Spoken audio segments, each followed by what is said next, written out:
ഇന്ന് നാം ഇവിടെ ചിന്തിക്കുന്നത് ഇസ്രായേലിലെ 10 നഷ്ടഗോത്രങ്ങൾ അവർ ഇന്ത്യൻ ജനതയാണോ എന്നുള്ള വിഷയമാണ്.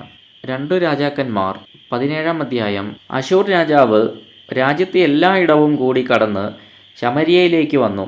അതിനെ 3 സംവത്സരം നിരോധിച്ചു. ഹോശേയയുടെ 9-ാം ആണ്ടിൽ അശൂർ രാജാവ് ശമര്യയെ പിടിച്ച് ഇസ്രായേലിനെ ബന്ദരാക്കി അശൂരിലേക്ക് കൊണ്ടുപോയി. ഹലഹിലും ഗോസാൻ നദീതീരത്തിലെ ഹാബോരിലും മേദ്യരുടെ പട്ടണങ്ങളിലും പാർപ്പിച്ചു. ഇവിടെയുണ്ടായിരുന്ന ഇസ്രായേൽ ജനങ്ങൾ ഗൈബർബോൽ ചുരം വഴിയും മഹാസമുദ്രം വഴിയും സിന്ധു നദിയുടെ തീരങ്ങളിലേക്ക് എത്തിച്ചേർന്നു. ഇതിനാധാരമായി ഇന്ത്യൻ ജനതയുടെ ആചാര അനുഷ്ഠാനങ്ങളും ദൈവം അവർക്ക് കൊടുത്ത കൽപ്പനകളും പ്രമാണങ്ങളും അവ തമ്മിലുള്ള ബന്ധം നമുക്ക് പരിശോധിക്കാവുന്നതാണ്. തുടർന്നുള്ള വീഡിയോകളിൽ ഓരോന്നായി ഈ വിഷയം നമ്മൾ ചർച്ച ചെയ്യുന്നതാണ്. ഇന്ത്യൻ ജനതയായ നാം എല്ലാവരും ഇസ്രായേല്യരാണ്. നമ്മുടെ മുൻഗാമികൾ ഇസ്രായേലിൽ ജീവിച്ചിരുന്ന കാലങ്ങൾ, ഈ കാലങ്ങളെയാണ് ഇന്ത്യയിൽ സംഘകാലം എന്ന പേരിൽ അറിയപ്പെടുന്നത്. ഈ കൃതികൾ സംഘകാല കൃതികൾ എന്ന പേരിലും അറിയപ്പെടുന്നു. സംഘം എന്നത് സംസ്കൃത പദമാണ്. ഇതിൻ്റെ തമിഴ് വാക്ക് സഭൈ എന്നാണ്. സഭ. 3 കാലങ്ങളിൽ ഉണ്ടായിരുന്ന 3 സഭകളെക്കുറിച്ച് ബൈബിളിലെ പഴയ നിയമത്തിൽ പറയപ്പെട്ടിരിക്കുന്നു. സംഘകാല കൃതികളിൽ പരിശോധിക്കുമ്പോൾ ആദ്യ സംഘത്തിൽ ഈശ്വരൻ, മുരുകൻ, വസിഷ്ഠൻ, അഗസ്ത്യൻ എന്നിവർ ഉണ്ടായിരുന്നതായി പറയപ്പെടുന്നു. ഇനി ഈ പറയുന്ന ഈ ആദ്യ സംഘത്തിലെ വ്യക്തികൾ ബൈബിളിലെ ആദ്യ സഭയിൽ ആരാണെന്ന് നമുക്ക് പരിശോധിക്കാം. ദൈവം പാപപരിഹാരാർത്ഥം ഭൂമിയിൽ ജനിച്ച് സ്വയം യാഗമാകേണ്ട ആവശ്യം വന്നതിനാൽ അദ്ദേഹത്തിന് ഒരു വിശുദ്ധ സന്തതി ആവശ്യമായി വന്നു. അതിനായി ദൈവം വേർതിരിച്ചെടുത്ത മനുഷ്യനാണ് അബ്രഹാം. ഇദ്ദേഹത്തിൻ്റെ ഭാര്യയാണ് സാറ. ഇവരാണ് ഇന്ത്യയിൽ ബ്രഹ്മ സരസ്വതി എന്ന പേരിൽ അറിയപ്പെടുന്നത്. അബ്രഹാമിൻ്റെ മകനാണ് ഇസഹാക്ക്. ഇസഹാക്കിൻ്റെ ഭാര്യ റബേക്ക. ഇവരെ ഈശ്വരൻ, പാർവതി എന്ന പേരിൽ ഇന്ത്യയിൽ അറിയപ്പെടുന്നു. ഇസഹാക്കിനും റബേക്കയ്ക്കും ഏശാവ്, യാക്കോബ് എന്നീ 2 പുത്രന്മാരുണ്ട്. യാക്കോബിന് ഇസ്രായേൽ എന്നും പേരുണ്ട്. യാക്കോബിൻ്റെ ഭാര്യമാർ റാഹേലും ലേയായും. ഇന്ത്യയിൽ ഏശാവ് ഗണേശൻ എന്നും യാക്കോബിനെ തെക്കുള്ളവർ, അതായത് തെൻകുമരി, തെക്ക് നാട്ടിലുള്ളവർ കുമരവേലെന്നും വടവേങ്കടം, അതായത് വടക്ക് ദേശത്തുള്ളവർ വിഷ്ണു എന്നും ആരാധിച്ചിരുന്നു. ഈ ഈശ്വരവേലൻ്റെ 12 പുത്രന്മാരാണ് ഇസ്രായേല്യർ എന്നറിയപ്പെട്ടിരുന്നത്. ഇവിടെ പറഞ്ഞ വടവേങ്കടം എന്നത് വടക്ക് ഇസ്രായേലാണ്. അതുപോലെ തെൻകുമരി എന്നത് തെക്ക് യൂദയ. കുമരി എന്നാൽ കന്യക എന്നാണ്. ഈ ഈശ്വരവേലൻ്റെ 12 പുത്രന്മാർ 12 ഇസ്രായേൽ ഗോത്രങ്ങളായി അറിയപ്പെടുന്നു. ഇവർ യാക്കോബിൻ്റെ കാലഘട്ടത്തിൽ യോസേഫ് മുഖാന്തരം ഈജിപ്തിലേക്ക് പോവുകയും പിൽക്കാലത്ത് അടിമകളാക്കപ്പെടുകയും ചെയ്തു.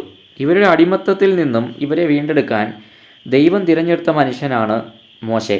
മോശയുടെ നേതൃത്വത്തിൽ ഇസ്രായേൽ ജനം വാഗ്ദത്ത ദേശമായ കാനാനിലെത്താൻ ഏകദേശം 40 വർഷം വേണ്ടി വന്നു. ഈ 40 വർഷം വനാന്തരത്തിലായിരുന്നു. ആ സമയത്തുണ്ടായ സംഭവങ്ങളെക്കുറിച്ച് തൊൽക്കാപ്യം എന്ന ഗ്രന്ഥത്തിൽ പറയപ്പെട്ടിരിക്കുന്നു. മോശയ്ക്ക് ദൈവം 10 കൽപ്പനകൾ തൻ്റെ കൈകൊണ്ട് എഴുതി കൊടുത്തു. ഈ കൽപ്പലകയാണ് സംഘപ്പലക എന്ന പേരിൽ അറിയപ്പെടുന്നത്. സംഘകാലത്തിൽ ബ്രഹ്മ, ഈശ്വരൻ, വിഷ്ണു എന്നീ ദൈവങ്ങളെക്കുറിച്ച് പറയപ്പെട്ടിരിക്കുന്നു. ന്യായപ്രമാണ പുസ്തകം ലഭിച്ചതിന് ശേഷം ഇത് പെട്ടകത്തിൽ വെച്ച് ആലയത്തിലാക്കി. ഇവയാണ് ഉൽപ്പത്തി, പുറപ്പാട്, ലേവ്യ, സംഖ്യ, ആവർത്തനം എന്നിവ.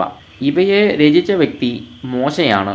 ഈ മോശയാണ് സംഘകാല കൃതികളിൽ അഗസ്ത്യ മുനി എന്ന പേരിൽ അറിയപ്പെടുന്നത്. ഇദ്ദേഹം എഴുതിയ ഗ്രന്ഥം അഗസ്ത്യം എന്ന പേരിൽ അറിയപ്പെടുന്നു. അഗസ്ത്യ മുനി എന്ന് പറയുന്നത് മോശയാണ്. വസിഷ്ഠൻ മോശയുടെ സഹോദരനായ അഹരോൻ.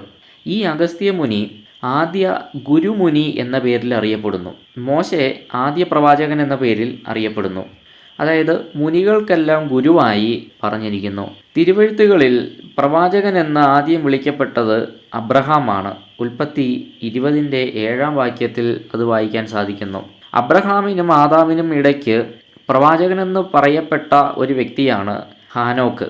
യൂദാ 14:15 ഇവിടെയും ഹാനോക്കിനെ കുറിച്ച് പറയപ്പെട്ടിട്ടുണ്ട്. ഈ പുതിയ നിയമ സൂചനയൊഴിച്ച് ഹാനോക്കിനെ പ്രവാചകനാക്കി പറഞ്ഞു കാണുന്നില്ല.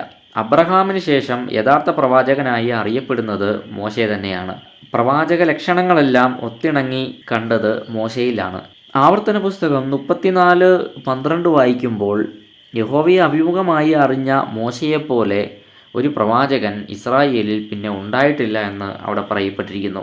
മറ്റൊരു സാമ്യത, അഗസ്ത്യ മുനി കുടമുനി എന്ന പേരിലും അറിയപ്പെടുന്നു. കുടത്തിൽ നിന്ന് ഇദ്ദേഹത്തെ എടുത്തതായിട്ടാണ് പുരാണങ്ങളിൽ പറയപ്പെടുന്നത്. ഇത് കുടമല്ല, യഥാർത്ഥത്തിൽ ഇത് കൂടയാണ്. കൂട എന്നാൽ കുട്ടയാണ്, കുട്ട. കൂടൈ മുനി എന്ന പേരിലാണ് പിൽക്കാലത്ത് ഈ മുനി അറിയപ്പെട്ടത്. മോശയെ ഒരു കുട്ടയിലാക്കി ഒഴുക്കി വിട്ടതായി നാം വായിക്കുന്നുണ്ട്. അഗസ്ത്യ മുനി അഗ്നിഭഗവാനും വരുണനും ജനിച്ചതാണെന്ന് പറയപ്പെടുന്നു. അതായത് പുരാണങ്ങളിൽ ഈ അഗസ്ത്യ മുനിയുടെ മാതാപിതാക്കൾ അഗ്നിഭഗവാനും വരുണ ഭഗവാനുമാണെന്ന് പറഞ്ഞിരിക്കുന്നു. അപ്പം ഇവരാരാണെന്ന് പരിശോധിക്കുമ്പോൾ ഇത് ദൈവം തൻ്റെ ജനത്തെ രാത്രിയിൽ അഗ്നിസ്തംഭമായും പകൽ മേഘസ്തംഭമായും വഴി നടത്തി. ഇതാണ് ഇവിടെ പരാമർശിക്കുന്നത്. ആ ജനത്തിന് അവരെന്താണോ അവിടെ കണ്ടത്, അവരെന്താണോ മനസ്സിലാക്കിയത്, പിൽക്കാലത്ത് അവരുടെ കയ്യിൽ എഴുതപ്പെട്ട രേഖകളൊന്നും ഉണ്ടായിരുന്നില്ല. കാരണം ദേവാലയത്തിലാണ് എഴുതപ്പെട്ട പ്രമാണങ്ങളും കൽപ്പനകളും എല്ലാം ഉണ്ടായിരുന്നത്. അപ്പം അസീറിയൻ രാജാവ് ഇസ്രായേൽ ജനത്തെ പിടിച്ചുകൊണ്ടു പോകുമ്പോൾ അവരുടെ കയ്യിൽ എഴുതപ്പെട്ട പ്രമാണങ്ങളോ കാര്യങ്ങളോ ഒന്നും ഉണ്ടായിരുന്നില്ല. അതുകൊണ്ട് തന്നെ ഇവർ ചെവി കൊണ്ട് കേട്ട കാര്യങ്ങളെ ഇവർ ചെന്നെടുത്ത് അവർക്ക് ഓർമ്മയുള്ളതുപോലെ എഴുതി. ഇവയാണ് പിൽക്കാലത്ത് പുരാണങ്ങൾ എന്ന പേരിൽ അറിയപ്പെടുന്നത്.